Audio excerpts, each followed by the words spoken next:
Fala aí, antenados, sejam bem-vindos a mais um vídeo do canal Antenada. Hoje aqui novamente com o meu amigo Jean. Vocês já conhecem ele, porque você já viu o outro vídeo. E se você não viu, volta lá. Exato, tipo, não precisei nem falar, ele já falou. Então, volta, vou botar aqui em cima. Eu não sei qual é o lado, mas vai estar aqui em cima. Também aqui embaixo na descrição. E, pô, vai lá, confere. Vídeo top sobre como começar na área de telefonia.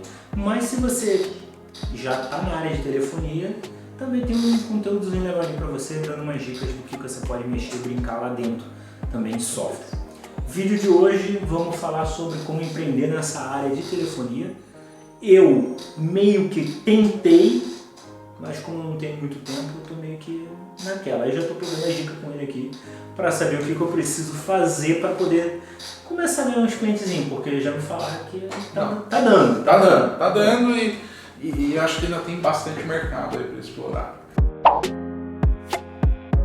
Então tem mercado, até porque a gente tem que levar em consideração que o mercado de empresas hoje, 95% do mercado ele é o PMEzão. Então é o cara que tem 5 funcionários, 10 funcionários, 15 funcionários. Esse cara vira economia. Então assim, você pode focar ali nos gigantescos, mas você também pode focar nesse PME que ele vai te dar um retorno, né? Ele tem potencial para um retorno. E eu, como empresário, pessoalmente, eu prefiro ter 10 clientes de 500 do que ter um de 5 mil. Por quê? Porque não, vamos pensar, exceto situações adversas como pandemia e como situações que estão fora do controle, se esse cara de 5 mil te trocar, você perde 5 mil de faturamento. Mas, cara, dificilmente você vai perder 10 de uma vez. E nós estamos falando da questão da competência em si. Mas questões de problema, economia, enfim, o cara com um mau gestor, enfim. A impressora fechou, a empresa fechou, etc. Então, assim, o seu impacto, a sua hegemonia financeira, eu sou um cara que preza muito por segurança, um cara que tem seguranças, né? Então, eu prefiro trabalhar com PME por causa disso, né? E sem contar que, de acordo com a minha experiência, se você trabalhar direitinho, você tem menos do seu suporte. Por exemplo, hoje a gente tem aqui, cara, quase 200 clientes. Cara, tem dia que, por incrível que pareça, não tem abertura de chamado. Esse dia você comemora com um bolo. Porra! Entendeu? E assim, ainda assim, os chamados que a gente tem, cara, puta, formatei o computador, perdi o softphone. Vai lá, cara, quanto tempo você demora? Muito pouco tempo, você vai lá e resolve. Então, até discador. Cara, tem call center nosso que raramente é o chamado que o discador roda. Mas isso também por outras premissas que eu vou falar no decorrer do vídeo. Você tem que fazer... meu ponto de vista, né? Tem gente que talvez vai discordar de mim, mas existem formas de você trilhar para que você aumente a sua margem, apesar de ser contra-intuitivo. Sim. Então, qual que é o grande lance ali? E antes da gente entrar na questão de como fazer esse negócio. Uma coisa que é completamente contra-intuitivo para boa parte dos players do mercado de VoIP é o seguinte. Teoricamente, para que eu possa ganhar muito, eu tenho que arrumar um fornecedor onde que eu pague mais barato para que eu tenha uma margem maior. Só que existe um problema muito grande nisso. Normalmente, o fornecedor muito mais barato não vai te entregar qualidade. E qual que é o maior índice de abertura de chamada? Problema de qualidade. Picote, atraso, não completamento. Então, por que eu tenho pouca abertura de chamada? Porque eu prezo a qualidade. Então, segue os meus prestadores. Quem tem o maior nível de atendimento é o cara que leva o meu tráfego. Tá? Então, como que a gente poderia começar nessa área VoIP? No primeiro ponto, vamos esclarecer alguns pontos ali, questões de Anatel, né? Que são pontos que a gente tem que se reguardar ali. Primeiro ponto. Não queremos ninguém aí preso, infringindo a lei, sendo preso, e falando, foi o cara lá, o Jean, o Wesley do Infra. Entendeu? Por favor, não fale longe disso, exato. Fala que você viu um vídeo no YouTube. No YouTube, não precisa citar a gente não. O que acontece? Por via de regra, a Anatel ela não consegue entender, não que ela não consegue, ela entende, mas ela não existe, por exemplo, nenhuma limitação que você precisa ter alguma licença obrigatória para fornecimento de VoIP. Porque hoje quais são as principais licenças que a gente tem? A gente tem a SCM, que é Serviço de Comunicação Multimídia, e a STFC, que é Serviço de Telefonia Fixa Comutada. Porém, para você vender terminação, você não precisaria. Porém, para você vender numeração, você é obrigado a ter licença de serviço de telefonia fixa comutada. Tá? Como que as pessoas fazem no mercado? Como que você pode fazer para trabalhar nisso daí? Você ter parceiros que te fornecem isso e eles fazem esse serviço de benefício comentado, eles também fazem, como que eu posso dizer, a parte da emissão da nota, das coisas, da parte de telefonia fixa como tal. Ou você pode fornecer como serviço. Então, o que é o serviço? Olha, eu te forneço um PBX virtual, então esse é o serviço. Incluso tem a numeração? Tem. Mas ela é inclusa, ela não é o serviço principal. Sim. Então, o serviço de telefonia, eu te vendo um pacote de telefonia VoIP, que está incluso o telefone, mas ele não é o serviço principal. É claro que se você, com o crescimento, com a escala, você puder ter, é legal você ter a licença. Por quê? Você fica mais resguardado, por exemplo. Vamos dar um caso aqui, agora com o 0303 para o call center. Você tem uma empresa, essa empresa ela é denunciada e a Anatel vai e questiona de quem é esse número. Se você tem a licença, você pega e fala, Anatel, se vira com esse cara aqui, ó. Ele não é problema meu. Não, problema meu. Quando você tem aí um caso desse, você já tem que ficar fiscalizando seus clientes para evitar esse tipo de dor de cabeça. Mas, cara, o mercado de VoIP não é só para call center. Boa parte dos PMEs e sinceramente, o 0303 não se encaixa para empresas que não têm discador automático, que é a fatia é muito maior do mercado. Né? Então, o mercado todo ele roda independente do call center. Eu mesmo recebi contatos recentemente de pessoas ali que, tipo, tem uma pequena empresa aqui, 3 pessoas, 2 a mais ali para atender a ligação só.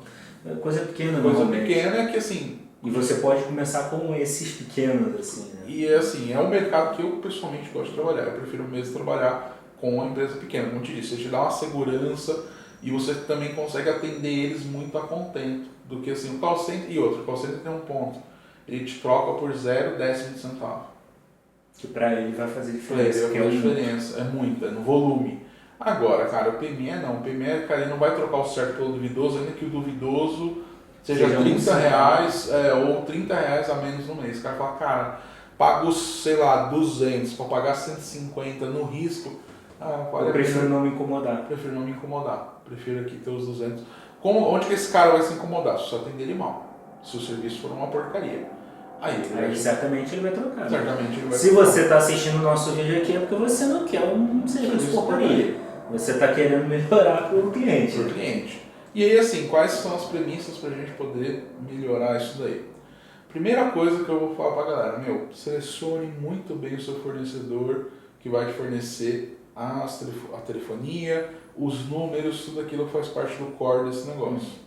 Por quê? Cara, o fornecedor XPTO ali, ele vai me fornecer uma tarifa muito menor. Legal. Esse cara é uma operadora? Por exemplo, nós devemos... Ele tem licença? Ele tem a licença? Por exemplo, nós aqui somos operadora. A gente tem ECM e STFC, tudo certinho.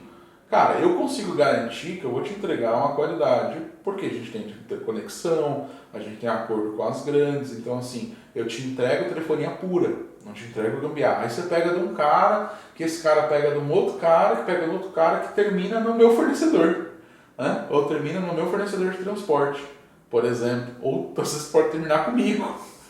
Então assim, não faz muito sentido. Então você tem uma escolha de um fornecedor, principalmente na parte de telefonia, numeração. Vou dar um exemplo.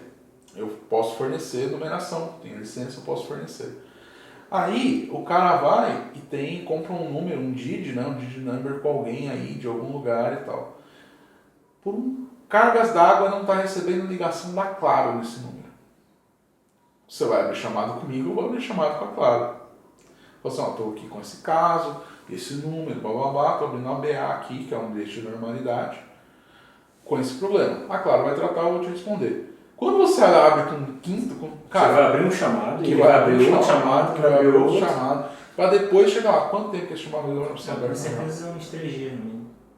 Entendeu? Para começar a tentativa. E normalmente esse problema de fechamento é um problema que os caras resolvem muito rápido da parte do problema na Claro da vida, ou qualquer outra operadora. Então assim, aí que tá. Você vai pelo preço, não, porque o cara vai me fazer o DID Hyper Mega Master barato. Legal, mas quando você tiver um plano com esse DID, com essa portabilidade, vai rolar? Você vai pegar alguém e fazer uma parceria com a portabilidade. Cara, sabe a portabilidade desse cara? Esse cara abre chamada, vai abrir chamada, até chegar nessa portabilidade. Aí assim, até solicitar a portabilidade vai um tempo. Aí solicita a portabilidade, é negada porque o CPF estava errado. Aí vem voltando a resposta, voltando a resposta, voltando a resposta, chega em você. Quanto tempo isso vai demorar? É um caso que é bem aleatório. E sem contar também essa questão da portabilidade, eu pesquisei um pouco, claro, não sou nenhum grande entendedor, por isso que estou aqui contigo, mas eu até pesquisei um pouco, tem um problema. Dependendo de quem te fornece, você não consegue portar o número. Esse é o ponto. Então, tipo, que o número não é teu, é daquele cara que está te fornecendo o número, ele que comprou. Então, para você conseguir fazer a portabilidade para outro serviço, pronto, já era, não consegue mais fazer. Por exemplo, eu estou com um caso aqui na empresa que eu já sei que vai dar problema. Ponto. O cliente entrou com a gente, fechou com a gente, tá, já implantamos. O cara tinha um número, né, que era dele, era um oi fixo lá na cidade dele. Aí ele foi no fornecedor VoIP. O que o fornecedor VoIP pegou? Pegou um prestador VoIP e fez a portabilidade. Só que esse cara deve ter um acordo muito bom com uma grande telco da vida, tipo uma Vivo, uma Algar e tal. Não vou citar com quem está. Sim. Mas ele foi e portou. Só que nessa portabilidade dessa operadora VoIP para essa grande, ele não portou no nome do cliente, ele portou no nome da empresa dele, porque ele deve ter um contrato ali. Sim. Ou seja, a gente vai solicitar a portabilidade sendo negada, porque o CNPJ está errado. Mas está errado não porque não é do meu cliente, porque o contratante, então para essa grande operadora, eu não sou o contratante. E agora começa a dor de cabeça. Por quê? Porque eu vou, abro o bilhete de portabilidade para a operadora dele. A operadora dele fala assim, não estou autorizado a te falar quem é o assinante, mas o final do CNPJ é esse. Aí você vai lá para o meu cliente e fala assim, olha, aí imagina, você porta o número de um fornecedor de um cliente seu, para o seu fornecedorzinho lá. O seu fornecedorzinho vai lá, joga numa operadora VoIP e depois joga numa grande telco para economizar. Porque lá, provavelmente, essa grande telco, ele não paga por número. Né? Ele já tem um contrato ali. Quando o seu cliente quiser portar, quiser sair, porque ele também não é obrigado a ficar com você, você vai ter uma dor de cabeça absurda para conseguir reaver esse número. E corre o risco. Vamos supor que esse cara lá da ponta tem um problema absurdo e ele não paga essa operadora, você também não consegue solicitar a portabilidade. Porque apesar dos pesares do número ser propriedade sua, ele não é mais porque foi feito troca de titularidade. E se a operadora do outro lado quiser reter, de acordo com o prazo, ela pode passar a reter. Se esse número cair pendente de desconexão do lado da operadora, ainda que eu solicite a portabilidade, ele não sai da rede. E aí? Você vai perder o número, vai correr o risco de perder o número do seu cliente e sofrer processo? É um grande problema. É um grande problema. Essa é a realidade. Então, por isso que assim, o primeiro ponto é, por definir um parceiro, cara, define um parceiro... Que realmente seja um parceiro. Um parceiro. Então, assim, cara, no nosso caso aqui, a gente é uma operadora. Então, a gente pode fornecer isso e vai resguardar você para começar. Eu mesmo, quando eu comecei nessa vida, tipo, a primeira coisa que eu fiz realmente foi procurar, esse aqui é o CNPJ da empresa, beleza, vamos tentar procurar saber mais sobre essa empresa, ver se tem licença realmente ou não. Segundo as pesquisas tem licença, então assim, tão vendido eu não tô. Exato. Mas também não quer dizer que é a melhor empresa do mundo. Mas pelo menos o cara ele se preocupou em estar de acordo com a legislação para fornecer esse tipo de serviço. Inclusive me deu umas dicas, olha, para o que você está querendo inicialmente, você não precisa se preocupar, mas se você aumentar é interessante. Mais ou menos aquilo que a gente falou aqui. Está resguardado ali. Um outro ponto que eu já vi muita gente cagando isso daí, e assim, cara, é simples, mas acho que as pessoas para economizar, é que eu entendo que hoje em dia já é mais difícil, hoje em dia não é um problema tão grande. Mas antigamente o que era? As pessoas pegavam, eu não tenho grana para ter um servidor dedicado aqui no Brasil, eu vou pegar uma VPS, um cloud lá fora. Digital Ocean e tal. Só que é o seguinte, a telefonia que você compra, você vai comprar do Jean aqui, já tem infraestrutura no Brasil, então o meu SBC está aqui. Então uma chamada do seu cliente vai para fora, bate no seu soft switch, que vem, volta para cá, e aí eu passo a terminar. O delay é alto, perda de pacote alta, porque assim, hoje em dia com o GPON e a fibra ótica e blá blá blá, você tem ali um throughput legal. Só que assim, as operadoras aqui, elas têm um throughput gigantesco aqui interno. Se você fizer um teste de velocidade para fora, é uma bosta. Congestionada, etc. A gente sabe que... Então assim, seu problema com qualidade de chamada ele é absurdamente alto. Antigamente o pessoal meio que cagava para essa regra e por isso que tinha muito VoIP ruim. Por isso que o VoIP, inclusive, é muito mal falado. Exato. Eu lembro lá, 2005, 2007, que começou aquele VoIP que você usava o telefone para fazer um VoIP. Exato. Fazer uma ligação VoIP pelo telefone. Cara, era uma maravilha aquilo. Porque tu pagava pouco e não pagava no interurbano. Porque eu mesmo morava no Rio de Janeiro na época, existia vários locais que o DDD era 21, mas você pagava interurbano. Sim, porque a área conurbada era muito... Ainda tem, tá? Na área do 21, por exemplo, cidades que assim, é 21 DDD, mas é fora. Eu peguei um caso esses dias, falei, não, 21 a gente atende. Eu nem sabia que tinha. Tem, que a área conurbada... Eu não lembro a cidade, mas é uma cidade... Não é Niterói, tá? Porque, engraçado, Niterói é praticamente fora, então... Mas Niterói é a área local do Rio, só que esse DD21, quanto que assim, eu quase fiz merda, eu quase autorizei o fechamento do cliente sem consultar, mas eu falei assim, na dúvida, deixa eu dar uma consultadinha se era conurbada da capital, e não era. Falei, não, declina que a gente não consegue atender esse caso. Mas ainda tem muito disso da área, e assim, o VoIP, voltando à questão dele ter ficado mal falado, ele ficou mal falado por causa disso, porque assim, era uma gambiarra e assim, muito nego comprando, e assim, boa parte do tráfego que vem para o Brasil, ele é local, de alguma operadora local. Ele não é um tráfego, por exemplo, que o cara termina esse tráfego nos Estados Unidos e vem via operador. Ainda assim que se vier, ainda tem um delay, né? De outros tipos de sinalização, mas tem. Então, esse é o grande detalhe. Antigamente ainda era um problema, porque assim, eu queria ter alguma coisa local, eu tinha que pegar um servidor colocado em Nequinix, por exemplo, que era um dos poucos data centers que tinham e tal. Hoje em dia, cara, você tem VPS, você tem cloud no Brasil, onde você paga bem barato. E até VPS K-Trader hoje em dia.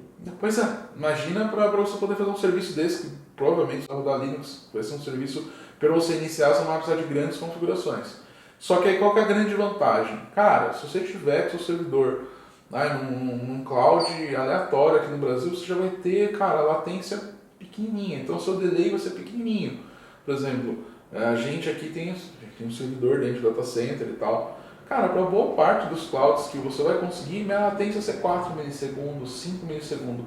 Se eu não me engano, do meu servidor que eu tenho aqui em São Paulo, não sei exatamente qual data center que está, é de um colega meu, até a terminação que eu tenho é 3 milissegundos, se não me engano, ou menos. Porque provavelmente é rodado ali por dentro do bobear tá no mesmo lugar. Não, se bobear é um hop só, né?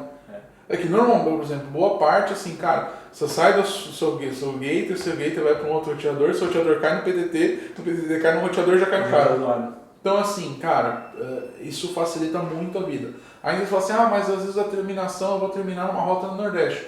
Cara, vai pro PTT, vai por banda interna, assim, a coisa acontece muito bem, roda muito bem, diferente do que se for ficar rodando esse servidor aí. Só assim, mas se eu fosse para uma cloud... Sabe, mas tipo o Ocean, funciona muito bem, muito rápido. Funciona muito bem, é muito rápido. Mas a gente ainda tem um problema de infraestrutura de banda internacional. Então compensa você rodar nacional, você vai entregar uma maior qualidade. Então isso é inegável. Por exemplo, quando eu comecei, os meus servidores ficavam em cloud da UOL, por exemplo. Na época funcionava bem, hoje o pessoal fala mal pra cacete.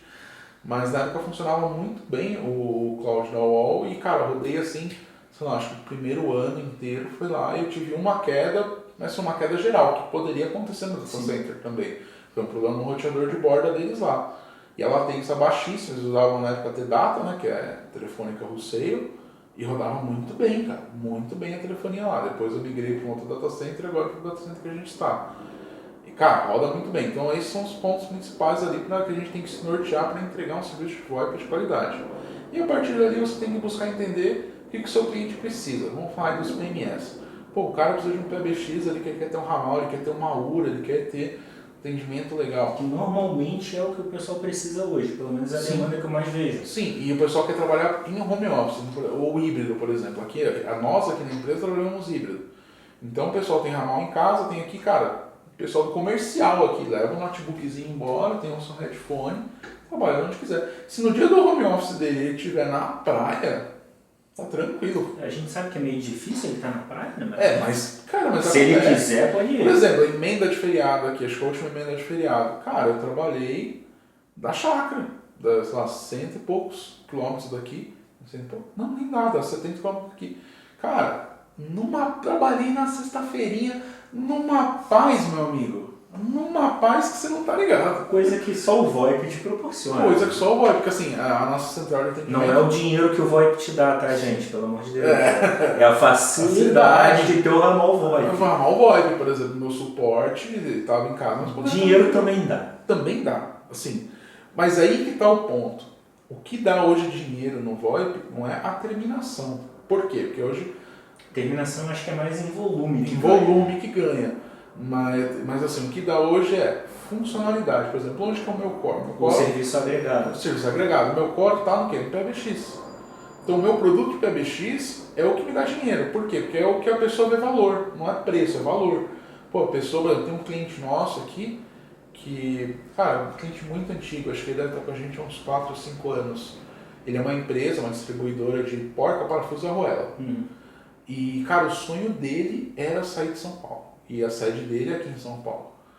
Cara, ele migrou, a mulher dele faz o comercial financeiro, eles se mudaram, eles moram numa cidade chamada Tatuí, aqui perto de Sorocaba. Ele mora no sítio, né? Então, assim, ele trabalha no sítio. Continua em São Paulo?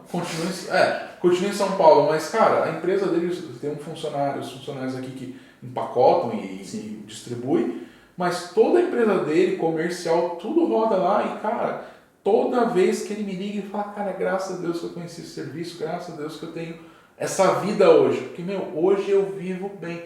Cara, o cara mora num sítio, na beira da piscina, trabalha de boa, ele continua tendo a mesma vida que ele, ao mesmo trabalho, o mesmo lucro que ele tinha, até mais, né? E tem uma vida muito boa. Então, assim, é isso que agrega valor. Eu entendi pro cara que para aquele cliente agregava valor ele poder viver a vida que ele queria. Para outros clientes, assim, cara, eu tô começando, mas eu não quero demonstrar que sou uma empresa de fundo de quintal. Eu quero ter uma URA, eu quero ter uma regra de horário, eu quero ter ali as paradas, eu quero agregar valor ao meu atendimento. Para outros clientes, falar, cara, olha, para o perfil de cliente que precisa, eu preciso ter gravação de chamada para poder, porque, por exemplo, a empresa que eu presto serviço, para validar a venda, eu tenho que ter a venda auditada em áudio. Sim. Então, assim, para cada cliente tem o seu valor. Por exemplo, tem cliente que fala, cara, toda a minha operação é home office, então o que eu quero? Eu quero ver se está todo mundo trabalhando, eu quero ficar monitorando ali, quero ter uma telinha ali e ficar monitorando também. Então, assim, esse é o tipo de coisa que dá dinheiro e que as pessoas não trocam, elas não abrem mão de ter uma funcionalidade dessa. Então, esse seria o segredo. Você pensar no seu nicho, cara, o que o meu nicho precisa? Ele precisa de funcionalidade com economia? Pô, então eu vou trabalhar nesse nicho, entendeu? E aí você tem formas e ferramentas, por exemplo. Aqui a gente tem um pacote onde você consegue revender white label. Então eu não apareço, mas eu te dou um pacote de funcionalidades que você pode entregar para o seu cliente. Então, eu quero começar. Pensa nisso, pensa no que você pode agregar para o seu cliente. Eu posso agregar com isso. Eu quero trabalhar no PME, ele precisa disso. Então eu vou agregar com isso daqui para ele. O cara quer ter uma integração. Legal. Você vê que o cara quer ter uma integração, por exemplo. Tem muito caso que o cara usa um CRM lá e quer ter tudo integrado para facilitar a gerência dele. Vende isso, porque você sabe que se o cara contratar a Vivo e tiver um PBX interno, ele não vai ter isso. Agora, se ele tiver uma funcionalidade em cloud, ele vai ter. Então, isso que é o legal. Você entender, assim, é meio clichêzão, né? Todo empreendedor fala assim, não, para você poder ganhar dinheiro e ter sucesso, você tem que entender o seu cliente. Não é clichê, é real. É a realidade. Porque hoje em dia a gente trabalhar com um pacote fechado, não, eu só faço isso aqui. Beleza, mas não é isso que eu quero, não é isso que eu preciso. Exato. Eu preciso disso aqui, se você não pode me atender com isso, eu vou procurar outra pessoa. E provavelmente vai ter alguém que vai pensar fora da caixa e vai fazer. Exato. Eu tenho casos assim de clientes de anos praticamente que a ideia era o que? Eu preciso fazer um servidor de streaming. Na realidade, quando a gente começou a conversar, não era bem um servidor de streaming. Ele precisava de uma API que recebesse um vídeo, gravasse, pegasse o vídeo, convertesse, tivesse resoluções diferentes e ok, começamos com isso. Aí daqui a pouco ele já precisava de mais X, mais Y, mais Z. Ok, se você for parar para ver, a gente tinha diversos providers aí, provedores desse tipo de serviço. Mas aí qual é o provedor desse tipo de serviço, Vimeo, por exemplo, que ia atender ele talvez como eu podia atender? Eu preciso que ele agora faça tal coisa no vídeo. Pegue tal informação do vídeo e me passe isso pela API e tal. Cara, não faz. Não faz. Eu não vou fazer isso para um cliente. Sim. Agora, uma pessoa pequena, não, eu estou trabalhando contigo, a API é nossa, por que não? Por que não? Exatamente. Por exemplo, já teve casos aqui do cara falar, cara, quando eu desligar a chamada, eu quero que faça um gatilho e envie a gravação para um S3, para um Google Drive, ou por que não? Pô, não é nada assim do outro mundo. O cara só quer isso porque às vezes, por exemplo, eu tô com um caso aqui na mesa que a gente já deu ok, só que tem trâmites. O cara presta serviço para um banco e o banco quer que imediatamente, independente se foi sucesso ou não, ele quer receber tudo imediatamente num disco S3. Por que não? Passa a chave, vamos fazer isso. Sim. Por que não? É aí que você agrega serviço. E, cara, ser bem sincero, quando você agrega valor desse jeito, pode vir um concorrente que quiser com o preço que quiser. Difícil. O cliente não, tipo, você não vai me entender da mesma forma. Não vai. Você não vai querer fazer isso aqui. E ainda que o cara queira fazer, você fala, cara, eu tô tantos anos e funciona, eu vou correr o risco para quê? Sim. Entendeu? E esse é o ponto. Você vender mais do mesmo, vender uma centralzinha, eu querer economizar. Tanto que, cara, boa parte do que eu oriento a minha equipe comercial é, cara, economia é até legal, até uma parada legal, mas, cara, as pessoas não querem economia necessariamente. Elas querem ser bem atendidas, elas querem ter o problema resolvido. Economia até vai ter, mas, cara, economia ela vai ter com outros players, ela tem que ter. Ele vai parar e vai analisar, tipo, o que é melhor para mim? É eu economizar R$5 e não ter atendimento? Sim. Ou ter um bom atendimento e pagar R$5 a mais? Eu conheço players na área de telefonia mesmo que, cara, se você pesquisar o nome do player na internet, tu vai ver, olha aqui, não sei quem, não sei o que lá. Porque assim, precisei configurar o DID no tal lugar. Não tem FAQ, o suporte não responde, não sei o que, já cobrou e tipo, você não conseguiu configurar o negócio. Não consigo configurar. Não, cara, tem player assim, concorrente que, cara, a orientação pro meu comercial é, deixa aí. Daqui tantos dias pode chamar o cara. Porque é batata, cara. Ele vai e ele volta. Recente, cara, a mina fez proposta com a gente e tal. Não sei o motivo, provavelmente o outro player cobriu. Aí na hora que falou, cara, eu tô com um problema, eu preciso meio que urgente. Falei, vamos lá. Você tá com quem? Fulano de tal. Por isso. Mas beleza, bora, manda coisa. Eu passei por uma dessa muito aleatória, muitos anos atrás. Eu acho que foi lá por 2017, 2016, eu tava de mudança. Aí eu liguei eu tinha a Oi no prédio e eu acho que eu tinha Claro. Aí eu, tentando negociar um precinho aí, camarada, com a Claro. Falei, não, porque, tem uma outra internet banda larga aqui no meu prédio que é tantos mega e é tanto. Não tem como dar uma desenrolada e tal. Aí, eu sei qual é essa outra empresa. Posso ser sincero contigo? Você não vai querer fechar com ela. Aí eu parei assim, pior que a desgraça sabe. Pior que o cara sabe qual é a empresa e sabe que realmente eu não vou querer fechar. Essa semana, acho que foi sexta-feira, um amigo meu postou um problema também com uma operadora grande. Não, e que eu tô puto e cancele com ela e tal. E eu vi esses stories no Instagram, eu sei onde ele mora. Falei, cara, tomara que a outra operadora atenda, né? Porque se não atende, porque ele cancelou tudo. Aí me chamou no WhatsApp, cara, parece que um déjà vu, foi uns 30 minutos depois. Cara, eu tô muito puto. Eu falei, que foi? Não sei o que, cancelei tudo e agora ninguém me atende aqui, só eles vão ter que voltar rastejando. Eu falei, puta merda, hein? Esse é o ponto. Eu acho que assim, quando você resolve problemas e tem um bom atendimento, você consegue trabalhar. Então acho que esses são os detalhes. Você tentar o fornecedor, você tentar ao servidor que você vai utilizar, a latência, tudo, que, cara, você vai conseguir entregar um serviço de qualidade e se atentar às dores dos clientes. Acho que com isso você já consegue trabalhar legal. Então, galera, já sabem aí, eu acho que deu para pegar bastante dica. Eu vou deixar os links do cara aqui na descrição, você vai ter todos os acessos, vídeo, tudo mais um pouco. E pode perturbar ele também no Instagram. Sim, lá, pode xingar ele, falar, tua empresa não me atendeu direito. Pode mandar aqui, que aí eu pego a sua reclamação e faço um troco. Tudo que você me xingar, brincadeira, não posso listar processo, mas eu vou traduzir o seu xingamento em boas palavras para poder fazer aqui, dar um feedback, um feedcrel positivo aqui. Mas, cara, manda sim, eu tento responder todo mundo. Às vezes eu demoro um pouco, mas eu respondo todo mundo, ainda que eu demore. Mesmo que demore, né? O importante é responder. Importante assim. Meu SLA ele é razoável, é muito bom. Meu SLA pessoal da empresa é excelente, o meu pessoal é razoável. É mais ou menos igual o meu, assim, tipo, daqui a uma semana eu respondo. Mas respondo.